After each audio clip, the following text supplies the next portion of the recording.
السلام علیکم ورحمت الله وبرکاته. ګرانو زده کوونکو، په دې هیله چې د صحت او عافیت جامې مو په تن کې وي، پیل کوو د نن ورځې په لوست.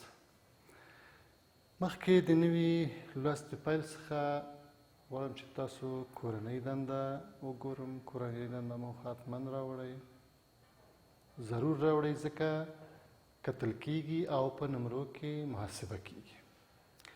همدارنګه ګرانو زده کوونکو، تیر لوست موږ او تاسو څه وو؟ موږ او تاسو په تیر لوست کې پانه ولوستله. پانه د نباتاتو یو مهم برخه ده، ځکه نباتات درې اساسي برخې لري چې ریښه دی، ساقه دی او پانه دی. موږ او تاسو پانه ولوسته چې پانه مختلفې برخې لري او مهمه دنده لري. برخې کومې وي؟ د پانې د صفحې په مخ کې چې اپیدرمس دی، د دغه صفحې د پاسه د کیوتیکل برخه دی، دغه غوړه برخه چې ښکاري، او لاندینی اپیدرمس کې د ستوماتا مهم سوري دي چې د غازاتو تبادله د همدې ستوماتا د سوریو له لارې صورت نیسي. یعنې چې کله د فوتوسنتیزس عملیه ترسره کیږي، کاربن دای اکساید د همدې سوریو له لارې جذبیږي او اکسیجن خارجیږي. د کاربن دای اکساید او اکسیجن د یوځای کېدو څخه د کلوروفیل په موجودیت او د لمر رڼا په موجودیت کې ګلوکوز او نور قندي مواد جوړیږي. همدارنګه د برخو په هکله موږ وویلې چې علاوه د اپیدرمس څخه د اپیدرمس لاندې د پالیسات او سفنجي موادو په نوم باندې حجرې لري. همدارنګه چې د دواړو مجموعې ته میزوفیل وایي. د دې په منځ کې انتقالي انساج هم شته دی، یعنې زایلم او فلویم هم په پاڼو کې وجود لري. همدارنګه موږ او تاسو وویلې چې پاڼې دوه مهمې برخې لري چې یوه یې تیغه دی او بل ډنډه دی. همدارنګه مختلف پاڼې موږ او تاسو ګورو، لکه موازي رګونو پاڼې دي او بعضې جالماننده پاڼې دي. چې نن موږ او تاسو هم د پاڼې په هکله نور ډولونه د پاڼې لولو.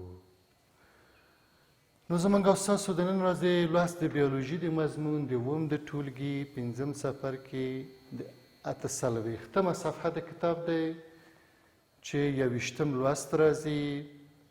ساده او مرکب پاڼې غواړو چې تر مطالعې لاندې ونیسو، چې زه عبدالصمد مسلم باید تاسو ته وړاندې کړم. مخکې د نوي لوست د پیل څخه د دې لوست په موخو باندې باید هم پوه شو، ځکه چې د لوست تر پایه باید دغه موخو ته موږ او تاسو ورسیږو. زموږ د دې ورځې د دې درس مهم موخې دا دي چې ساده او مرکبې پاڼې باید وپېژنو، د ساده او مرکب پاڼې څخه کار واخلو، همدارنګه د پاڼو په ساتلو کې هڅې وکړو، چې انشاءالله د لوست په پای کې به دې موخو ته ورسیږو. راځو خپل اصلي درس ته. بسم الله الرحمن الرحیم. ساده او مرکب پاڼې.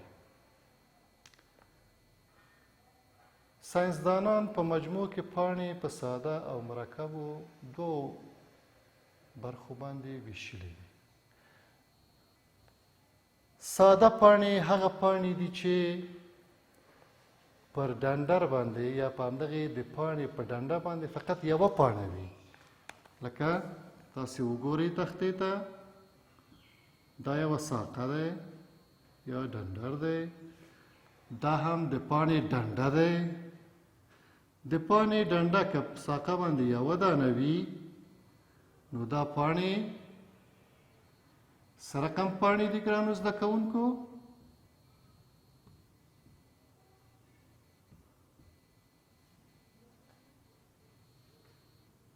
دا ډنډر دی. په ډنډر باندې که یوه تیغه یوه ډنډه د پاڼې او یوه تیغه پاڼه وه، نو دا ساده پاڼه ده. دا ډنډه د پاڼې دی.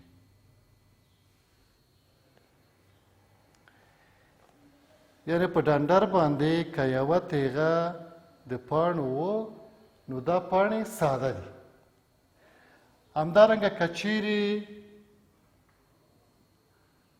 په ډنډر یا ساقه باندې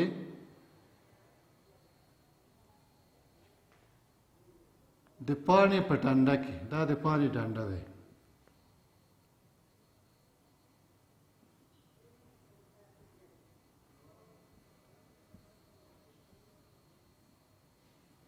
ګورئ ګرانو زده کوونکو،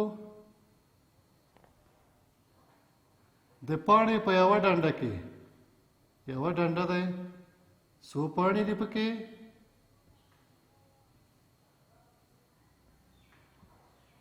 ډېر پاڼې دي پکې.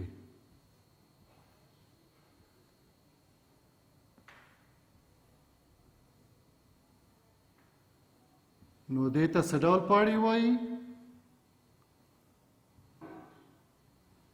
دې ته مرکبې پاڼې. ګوري چې د پاڼې په یوه ډنډه باندې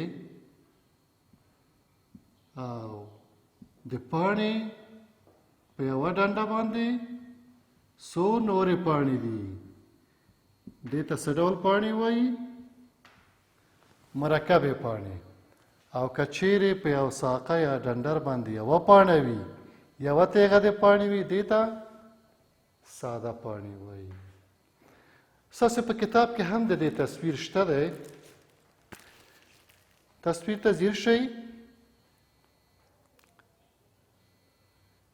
دا یوه ساده پاڼه ده او دا یوه مرکبه پاڼه ده. همدارنګه ګرانو زده کوونکو، پر ډنډر باندې د پاڼې د څرنګوالي له امله چې په یو ډنډر باندې پاڼې په څه شکلو سره قرار نیسي، نو له دې برخې نه هم پاڼې په څو ډولو باندې دي. وایي که چیرې د یوې غوټۍ د پاسه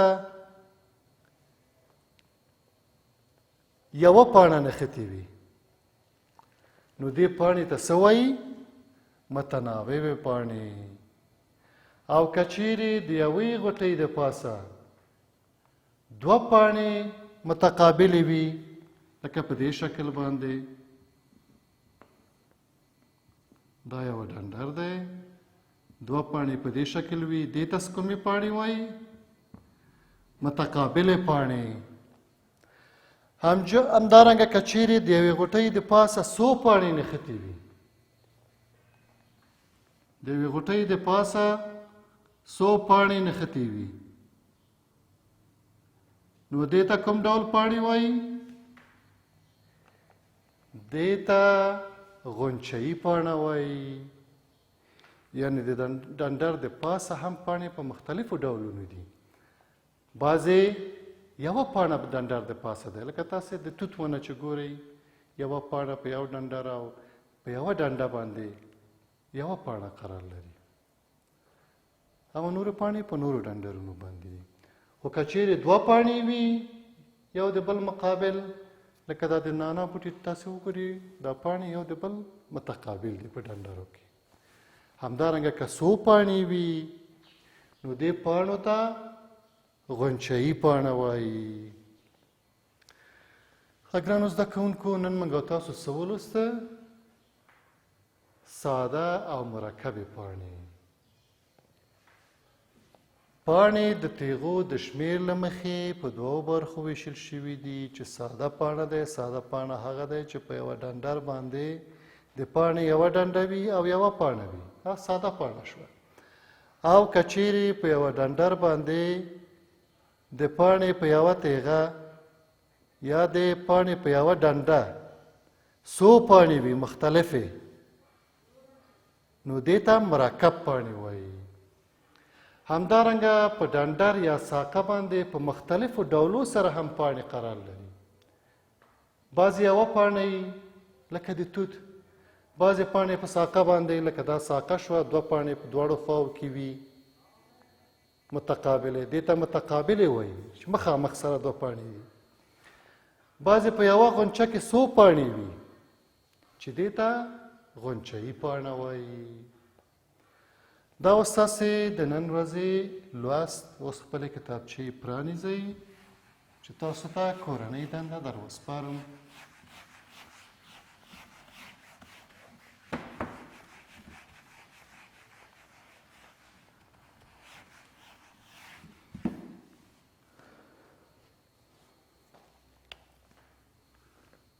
ګرانو زده کوونکو، تاسې به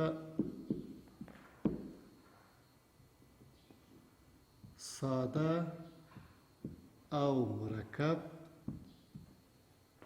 پاڼې او همدارنګه په ډنډر باندې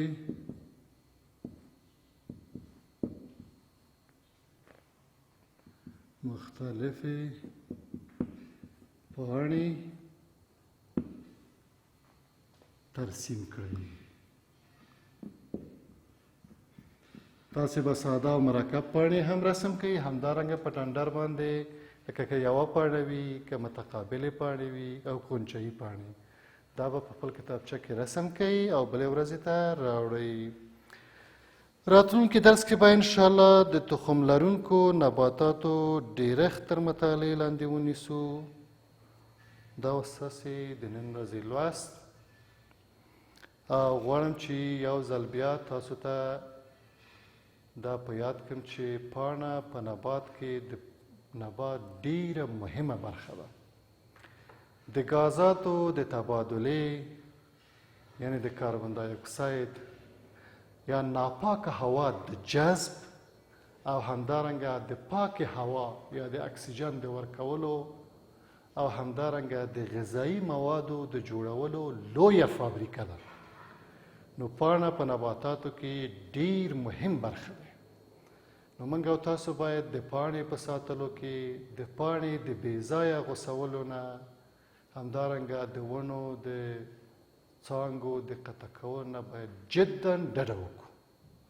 او که غواړو چې زموږ هوا پاکه وي، پاکه هوا تنفس وکړو، ککړه هوا جذب شي، نو ونې باید ډیر وکرو او د نباتاتو د پاڼو، ډنډرو، د ریښو ساتنه وکړو. دا وه زموږ او تاسې د نن ورځې لوست. نور مو په لوی او متعال خدای سپارم. د خدای په امان.